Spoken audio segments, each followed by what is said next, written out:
Hey there, entrepreneurs, and welcome to today's show. Now, some of you may have seen me post this author's book on IG because I was I still am a little obsessed with it. So I'm really excited to have Amy Stanton on the show today. And she's the founder and CEO of Stanton and Company, co-author of the book I was just talking about, which is The Feminine Revolution, an avid dancer and a dog mom, folks. So all of those things I just love. So Amy, thank you so much for being here with me today. I appreciate it. Thank you for having me, Michelle. Of course, I would love any conversation with you. I love it. Thank you. All right, so let's dive in. So tell us about your journey, because I know you had some unexpected twists and turns in your career and your life. And I mean, to be running your own being a CEO of your own PR company, that's pretty amazing. So tell us about it. Yes, well, it's so funny because as a self-proclaimed control freak, I've realized that some of the best moments in my career have come from when I've actually let go of that control and just allowed things to unfold. So I started in advertising. I had no idea what I wanted to do. I did have in the back of my mind the feeling that I eventually wanted to start my own business because everybody in my family is an entrepreneur. Nice. So I wouldn't say they made it look easy because being an entrepreneur, as you well know, is not easy, but they made it look possible. And also for all the reasons that people love being an entrepreneur, I saw it firsthand from a very young age. I was literally in my parents' office filing at probably before it was acceptable for me to be doing that. But it really inspired me. So I figured I'd start in advertising and get a good business background. And I worked at big ad agencies on big brands like Pizza Hut and Zantac 75, not at the same time, although those two things can go hand in hand. Exactly. I did not good combo. It's a wonderful learning experience. First to understand how to sell the pizza and then how to help the people address the pizza. But I really learned a lot. And I definitely never had that thing that I'm like, oh, I want to be the CEO of a big ad agency. I just knew I wanted to keep powering through and rising the ranks. And I was probably a pain in the ass, to be honest with you, because I was so impatient. I was like, I am going to work as many hours as necessary to be able to do my boss's job with hopes that he or she would then be elevated, of course. But I look back and I'm like, I'm sure I drove everybody crazy. And after a number of different agencies and really learning quite a bit, I ran the marketing and PR for New York's Olympic bid. This was the first major twist and turn because when a former boss, my dear friend Jane Gindel, reached out to me, she said, I have the perfect job for you. It's the director of marketing and communications for New York's Olympic bid. I said, Jane, I don't know anything about sports or the Olympics. And I'm from Los Angeles. I'm not even sure it's a good idea to bring the Olympics to New York. But she said, just go meet Dan Doctoroff and trust me on this. And she was right. It truly ended up being a once in a lifetime type of opportunity, but a great example of really taking a chance on something, because at that point we were competing for the US nomination, which could have only been 6 months if we hadn't won. And then we went on to the international competition, lost to London, but it was particularly magical because it was right after 9/11. So it was a time where the city was rebuilding and New Yorkers were looking for any sort of bright light to hold on to. And the bid represented that, the future. And I look back now and see all of the different projects that were initiated during the Olympic bid. And I'm so wowed by it. I mean, just stuff that couldn't have happened without that moment in time. And that really did improve the city, even though we never hosted the Olympics. Yeah. So after that, I was exhausted and ready to retire. You think? It wasn't an option. I was still a child, really, in hindsight. It's crazy because I was really young. I turned 30 while I was doing that job. And it's crazy. I mean, this is because I was so impatient in the early days. I cranked it out, but I look back and I'm like, wow, someone trusted me to be presenting in these board meetings with all the important people in New York City. And I was 30 years old, it just makes no sense to me in hindsight, but taking a chance, sort of putting all of your rational thinking about something aside. Those are the only reasons I ended up in that job. Yeah. Thank God. And then from there, I had these great opportunities. Someone that I'd worked closely with was on the board of Martha Stewart, and they were looking for a chief marketing officer. And once again, I had never watched the television show, read the magazine, used any of her products. but suddenly I was the perfect person to be the CMO of Martha Stewart. But I went to meet her. I mean, I met the whole team and met her and was super fired up about it because she's the ultimate entrepreneur. And I felt like, aside from it being a big challenge because she was just coming back from jail, I also felt like there were so many reasons why this would be a great next step. So I did. And I was there for less than a year. And speaking of twists and turns, my job was eliminated, which I saw the writing on the wall. I wasn't really able to get anything done. It was challenging. There were some great, beautiful moments, but even prior to when that happened, I'd already started mapping out starting my own business. But I was traumatized by that. I'm not going to deny it. Even if I was already planning on leaving, I was traumatized because I had only been used to being this superstar that was thriving, whatever I did, even against all the odds. And this was not that. But you know what? Sometimes I do think we need a real kick in the pants. And even though I had started contemplating starting my own business, I wasn't doing it. So this made it happen. And so I had started with a business partner, and she had representation experience.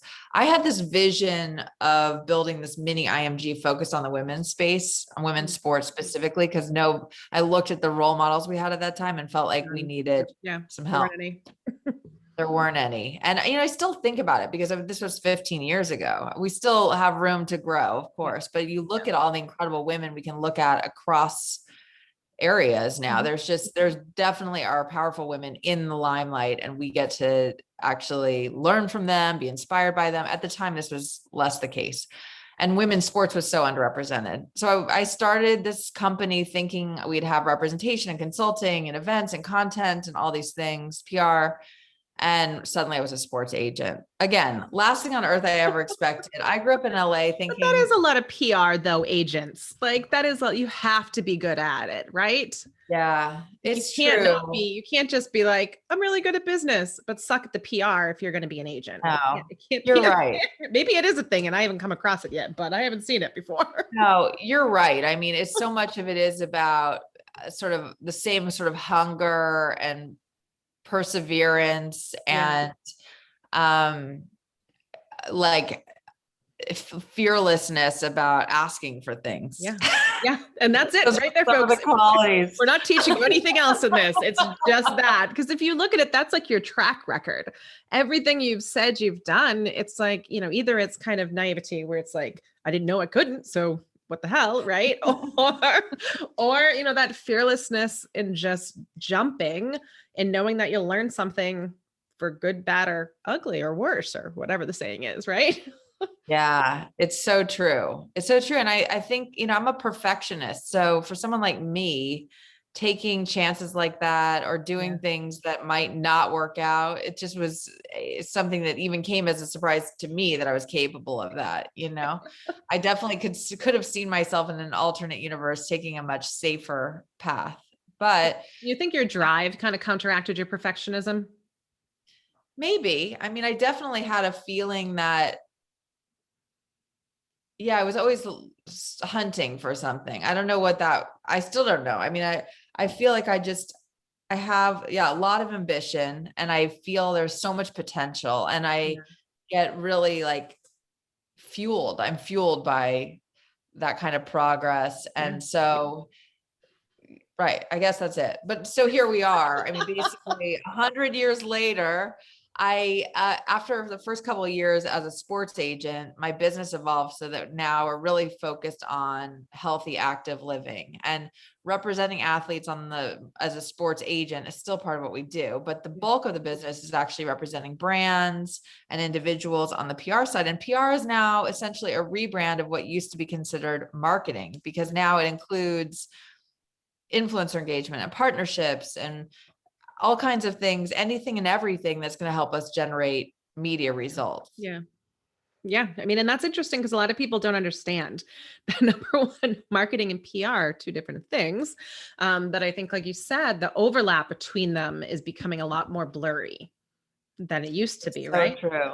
It's so true. And PR used to really be this afterthought where we would basically all sit around a table, come up with a big ad campaign concept, and then the PR agency would go off and figure out creative ways to amplify that. Right. Now the PR team sits at the table and goes, okay, let's figure out what elements we have to work with that can be amplified. Let's figure out what else we can create that can be amplified. It's all about that, especially because budgets are leaner than ever and people have to be a little bit smarter about every penny spent. And so it's cool because I feel like we're right in the middle of this changing landscape and seeing things literally as they're happening. Someone asked me yesterday, I'm working actually on an article about how to stay, he said relevant. And I said competitive, because relevant just sounds a little bit like we're in the dark ages. I mean, we don't want to just stay relevant. We have to stay ahead of it. You know, it's almost like, what are we thinking about that's for tomorrow, not for today? Yes. And how do we keep an eye and ear to the ground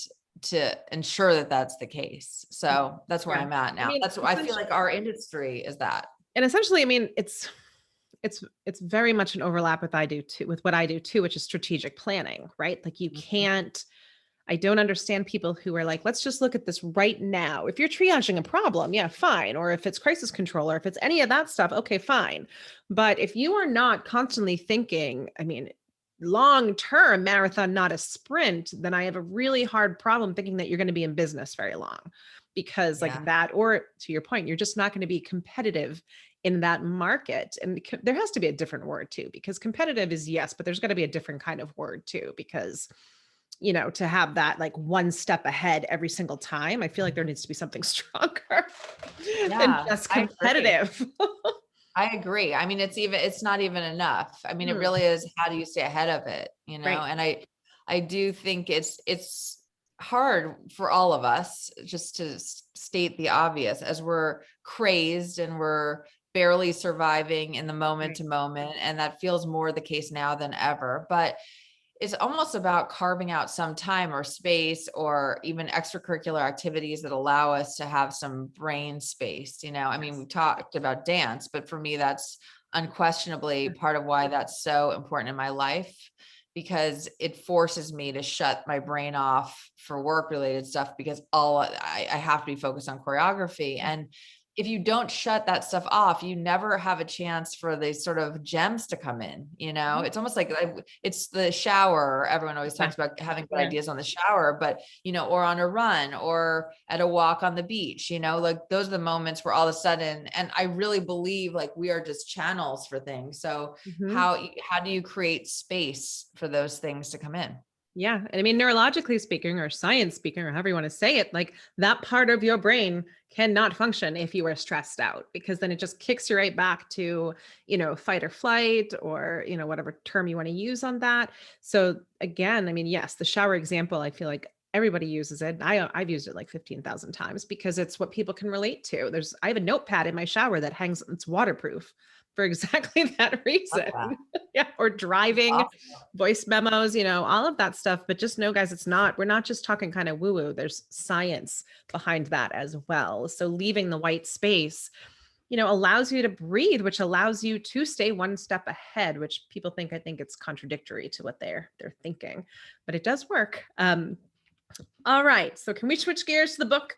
Because I'm really excited to talk about it. We can, of course. All right. So you wrote this beautiful book, The Feminine Revolution, with Catherine Connors, who I have now become newly obsessed with as well. She's probably thinking I'm a little crazy. That's okay. I'll take it because she's fantastic.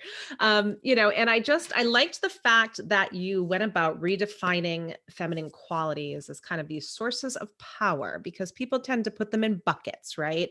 Feminine, masculine, this or that, one's weak, one's stronger, you know, and you really did a great job of combining the history lessons, the calls to action, the personal development, all of the things wrapped up in kind of this new spin of what femininity really is. So can you just tell us a little bit about your motivation for writing that, you know, and what you wanted readers to walk away with?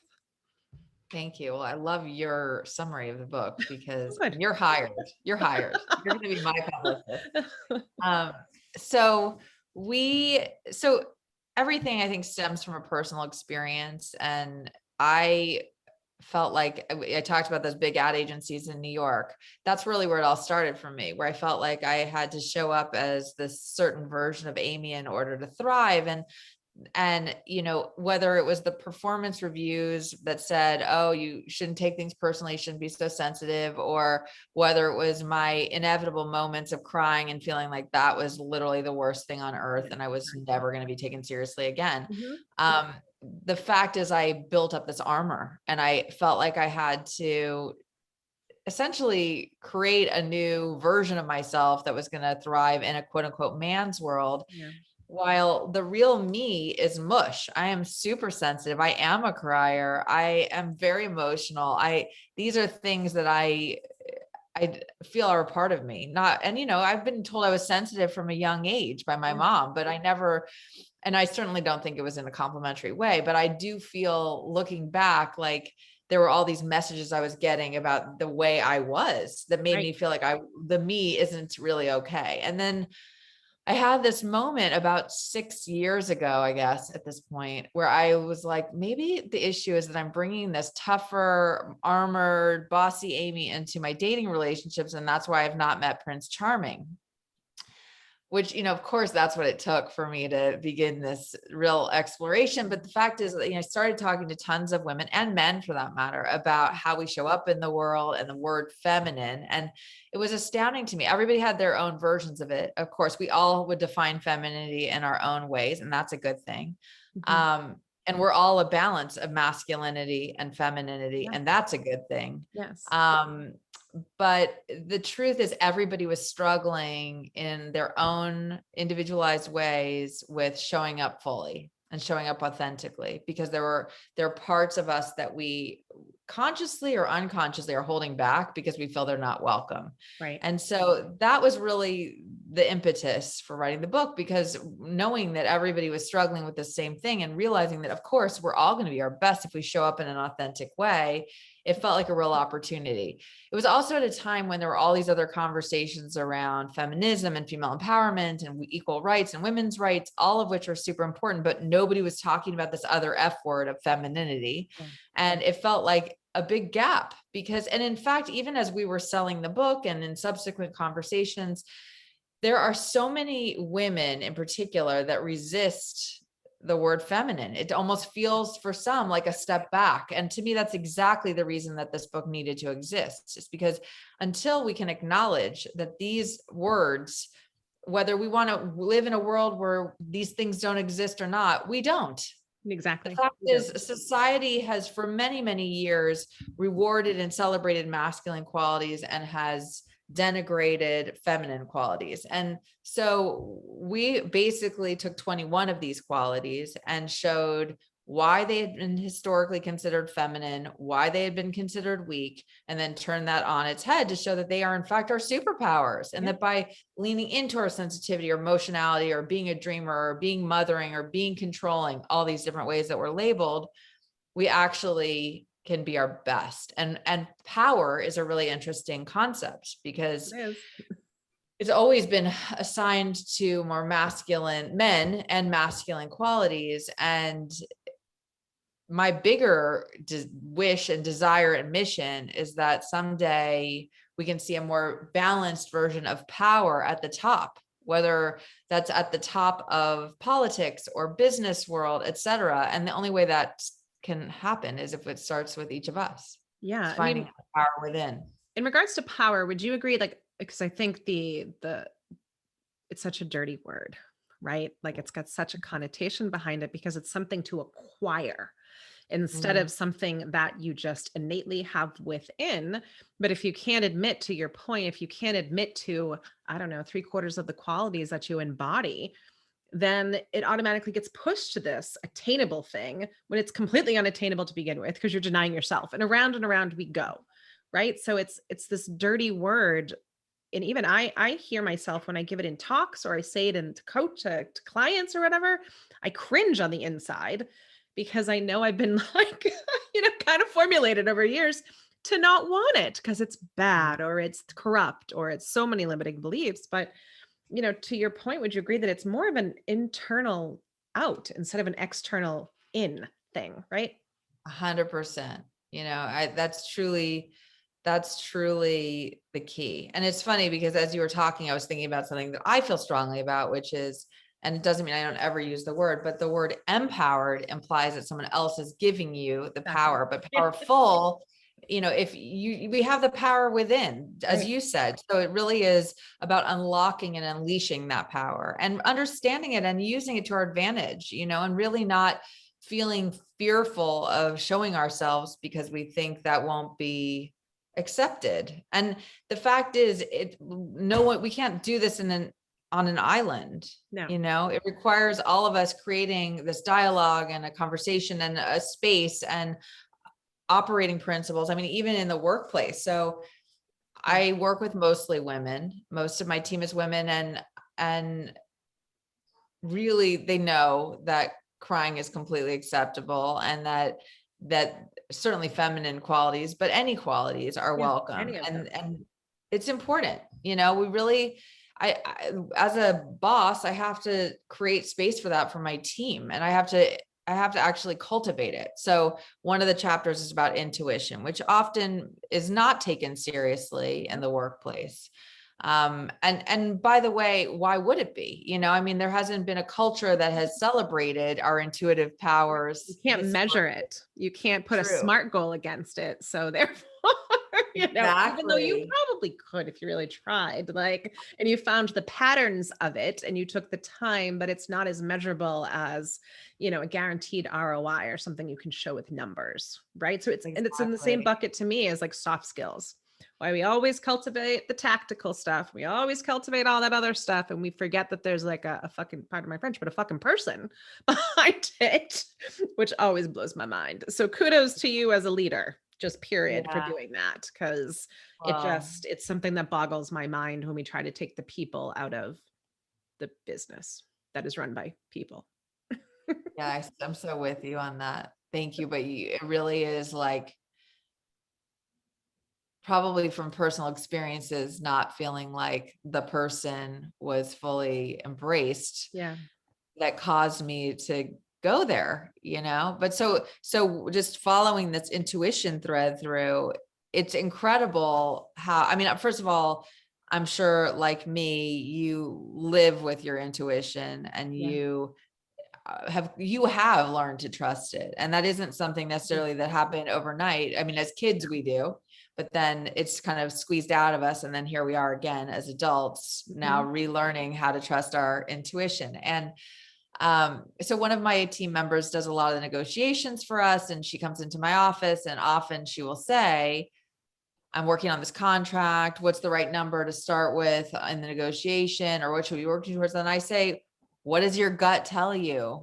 And 9 out of 10 times her numbers are exactly the same as mine. And so, and by the way, mine are just from my gut too. So the fact is, that's the kind of behavior and sort of space that allows people to cultivate it. And I feel like, again, we have to do that for each other, even in friendships, not just in the workplace. Like, how do we, when we're, instead of trying to help solve problems for everybody all the time, what if we're just asking them to find the answers within, Yeah. I mean, and that's the biggest trend. And I was just speaking to somebody about it yesterday, because it's one of kind of the things that pisses me off about coaching, about the coaching space or the consulting space. Maybe not so much consulting, because their job is to tell you how to do it, but coaches, that is not your fucking job to tell people how to do it. It is your job to lead and to, make them feel powerful in their ability to trust their intuition and to trust their knowledge. So if we had people just walking on this earth having conversations about that, like we're having right now, can you imagine the amount of just incredible things people would do, and the mistakes that maybe, that wouldn't reinforce that your intuition sucks, that wouldn't be made, because you second guess yourself when it falters. It's so true. It's so true. And the only way we trust it is because we see the success in trusting it, then we trust it more. So it is really, I think it's a huge opportunity, honestly. Yeah, I agree. I agree. And it's not intuition. I think we need to take the stigma off of intuition too, because like you said, people are like, oh, intuition, that's woo woo, or it's this or it's that. Well, it's gotten a lot of us pretty damn far, like you just said with that sales pitch, right? Like I Yeah. know for myself, and I'm sure you can speak to something similar, that when I start to feel overwhelmed, when I'm underwater, when I'm making decisions that all of a sudden I'm like, these don't feel aligned with anything that I want to do, or they just feel icky. That is my intuition. That is my gut saying, like, get back on the island. Like, what are you doing? And if we, again, if we could just listen, ladies and gentlemen, just listen. But So true. And also, not only like the reason you're at that point is because you weren't listening to your gut exactly. when you made all those decisions. I do it all the time where I say yes to everything.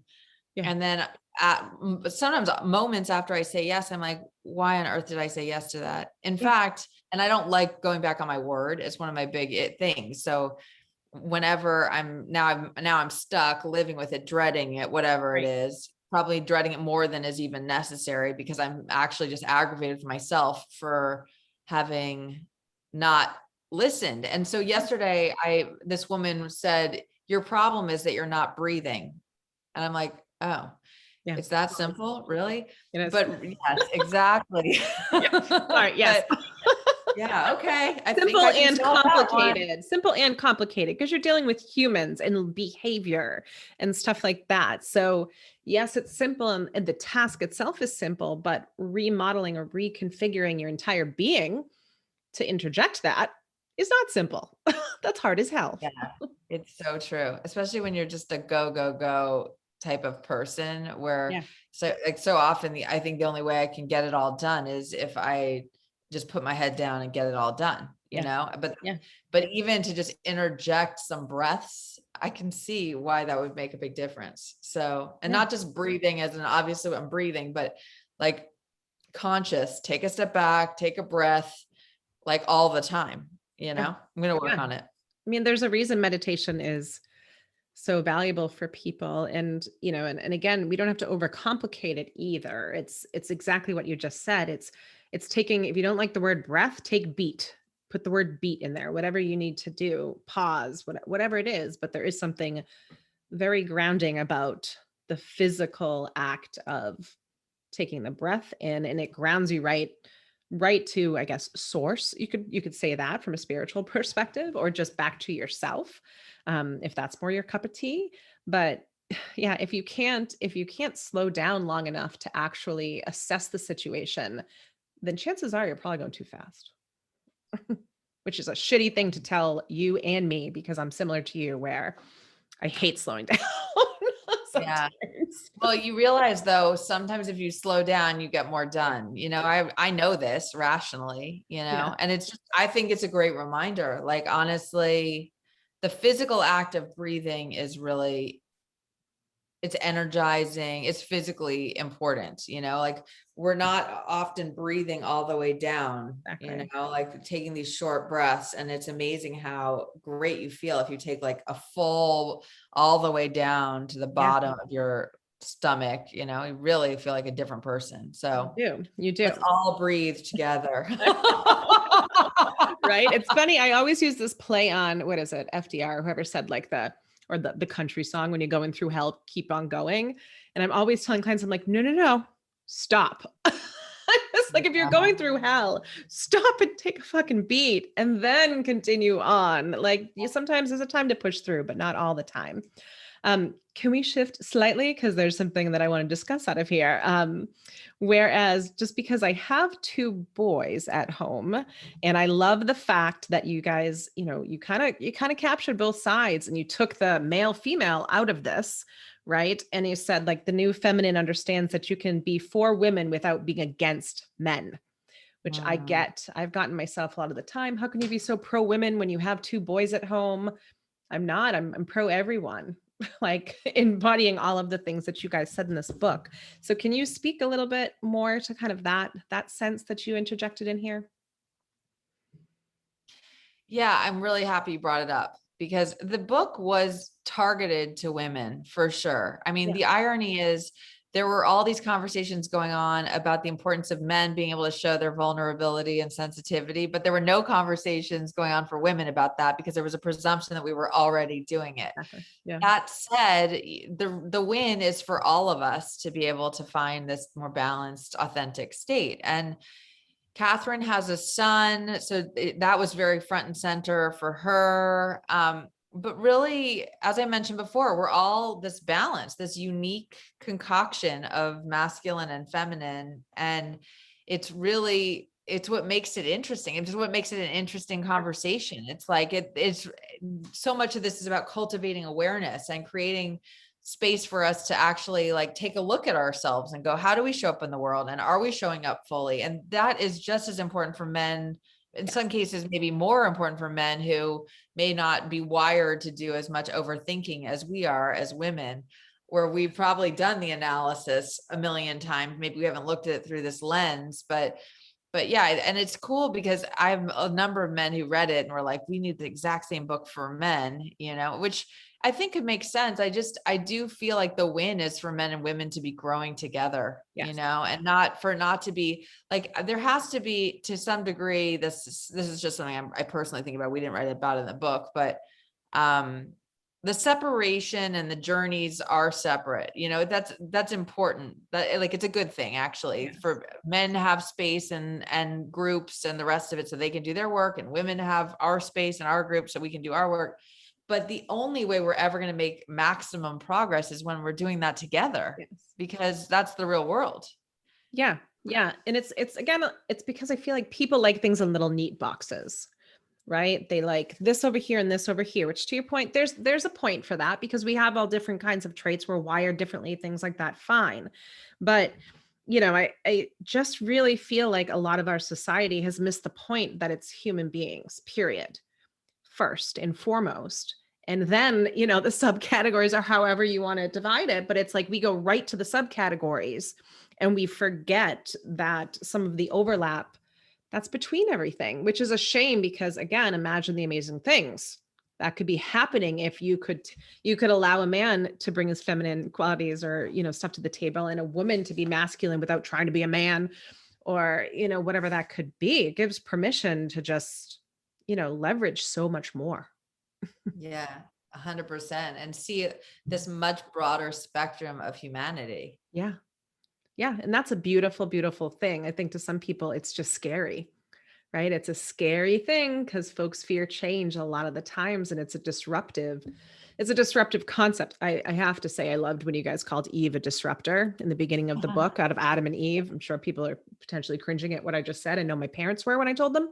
But, it is all about who was the storyteller in different situations and who was not, so it was a really interesting way to look at things. As we're kind of, because I know we've been talking for quite some time and I don't want to keep you, but what is kind of, if you had to, give me one last kind of thing to send it home from the book, because there's so much more, and I'm going to put the link in the notes too for people to read it. But what is kind of the one main thing you wanted people to walk away from this with? To me, the win is if people take a step back and do the work to say, are there parts of me that I'm holding back because I feel like I've gotten negative reinforcement over the years about it, or I perceive it not to be welcome in the workplace, or my mother made me feel bad about this, whatever the things are, and do an exploration with it and actually play with it a little bit and see what happens if you start to lean into that a little bit. And again, the book gives 21 different examples, but there's so many more, I'm sure. Yeah. It's really about unlocking some of these things that might be, again, holding us back. I would describe it that way, from being our full selves. So yeah. I think it's all about starting the journey. And this is a different lens. We've done a lot of corporate speaking. And when I sit in rooms with these women, particularly it's mostly women, some men too, but in these male dominated environments, they are so relieved to hear that everybody is experiencing this in their own ways, but that they're all in it together. And, and even the fact that a company brings us, like a Visa or an Adidas or an ESPN, brings us in to have this conversation, is a sign that things are moving in the right direction. Yeah. because suddenly it means we can open up a dialogue about how do we show up in the workplace and why is it a problem? I mean, the crying thing, like this, I have to say this too, because I'm so obsessed with the crying thing. Yeah. As we know.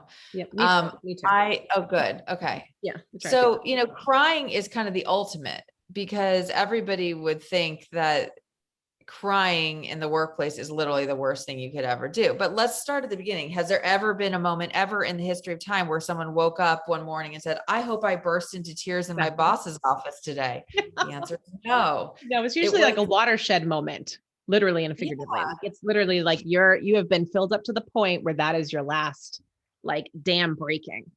Usually. Exactly. And guess what? That's human. Yeah. And humanity is okay. So instead of us sitting around obsessing over being human in the worst sort of ways, what if we reframe it so that it's about how people experience the crying? So let's use a performance review as an example, where we have a boss and an employee, and the employee is distraught, starts crying. Mm-hmm. What if the employee could say, I'm getting emotional right now because I care so much about this job and I was hoping for a better review, or I'm crying right now because I thought I was going to get a raise. What do I need to do in order to make that happen? And what if the employer, the boss, could say, hey, I see you're getting upset. What can I do to help? Everything's great. What can I do to help? Or I want to better understand you. Lean in, both parties, lean in, create more of a connection. That moment can be something they both walk away from feeling closer, more connected, like they better understand each other, which is super powerful. Right. And it's the opposite of what normally happens. So like if everyone takes one thing away, that your crying situations can be managed better in a way that actually makes you closer to people.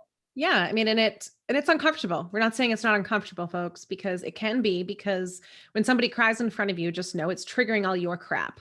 But the minute that you make it about you is the minute you've lost the ability to connect in the room with the two people, right? Because that's the person crying is the person emoting it. And also it's not your job to instantly fix it either. Can we just say that too? You just have to, I love the phrase hold space for it.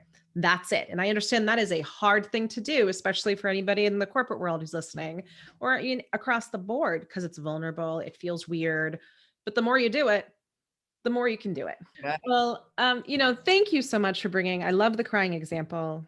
It is like the epitome of all. I don't know any woman who has not felt that, because I know I'm an angry crier. When I get so pissed off, then it just hits, and you don't want to feel bad about that. So, but it is a practice. So thank you for all of this wisdom, folks. You need to go buy the book, male, female, whoever, whatever your identity is, go get the book, because if anything, it just makes you, as Amy said, ponder and pause around things. So tell people where they can find you, Miss Queen of Clubhouse too. I will say that. Not as much of a queen of Clubhouse anymore, but I am Amy K. Stanton everywhere, on Clubhouse, Instagram, Twitter, you name it. My website is stanton-company.com. The book can be found on Amazon, The Feminine Revolution, and all booksellers near you. I love it. And I'll be sure to drop it in the notes, folks. And if you're in the Surviving Entrepreneurship group, you will get a direct link dropped in there as well. So Amy, it has been a pleasure. Thank you so much for being with me today. Thank you so much. I loved it.